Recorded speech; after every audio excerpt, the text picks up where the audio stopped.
Манай дээр байнга ирдэг юм зөөлөн тааран даван материалтай юм сая 450 юм байдаг мэдэх байхгүй юу? Энэ бодинг ингээд ер нь бол байнгын борлуулалтанд гардаг тэмүүт хоёр төрлийн хүн авдаг. За нэг нь ингээд залуу гэр бүлүүд хөвчлэн авдаг. Тэмүүт энэ хүмүүс маань бол удаан эдлгээтэй байлаа, хэрэглэхэд тухтай байлаа, салгаж аваад угаадаг нь ингээд айгүй амар байна. Ер нь бол ингээд хэрэглээд маш гой тохирч байна гэж ярьдаг бол зарим тохиолдолд авсан айлууд маань маш урд нь суулт өглөө гэж ярьдаг.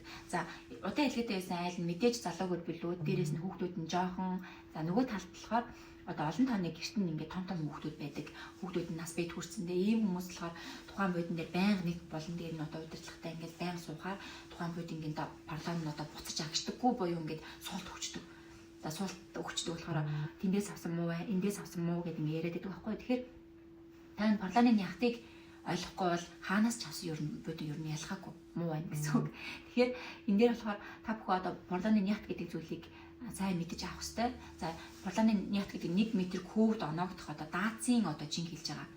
За жишээ нь та одоо 100 кг-ийн жинтэй бол доор хаяж ингээд 1 м куб D40 хэмжээтэй будин авч байж таны гэрт удаан эдлэгдэж одоо олон жил ингээд хэрэглэгдэх нэ. За эсвэргээрээ ингээд одоо маш хямдхан даацтай боيو одоо хямдхан будингууд байдаг шүү дээ. Одоо манай дээр байдаг сая хэдэн зуугийн будингууд шиг ингээд даац нь D30, 30, 36 гэх мэтчлээ энэ хооронд ингээд авчих юм бол мэдээж ингээд насжилт нь хурдан байна гэсэн үг.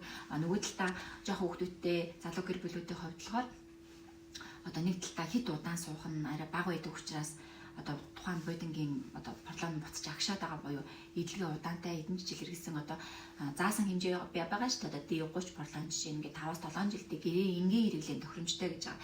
Яг энэ эдэлж хэрэглэх хугацаа ингээд хангалттай ингээд дагаад явдаг бол нөгөө талдаа жингийн илүүдэлтэй биеийн том юм хүүхдүүдтэй том хүмүүс байдаг энэ айлуудын хувьд одоо даац нь маш хурдан суулт өгөх юм эрсдэлтэй байдаг. Тэгэхээр парламентын яхтыг заавал шалгаж мэдэж за мэдээж даад сайтай борлон агшил сайтай борлон нэг сонгож захиалга хийвэл маш илүү одоо таны гэрт удаан эдлгээтэй байх болно шүү. Тэгээ манай дээр болохоор ирж байгаа бүх бодон бол за үйлдвэрийн гаралтай, гарал үүслийн гэрчлэгээтэй эрүүл ахуйн стандартад нийцсэн чанартай тавилгуудыг та бүхэндээ нийлүүлэхийн тулд одоо маш сайн судлаж хичээж ажиллаж байна. Тэгээд манайхаа сонгон үйлчлүүлж байгаа та бүхэндээ маш их баярлалаа.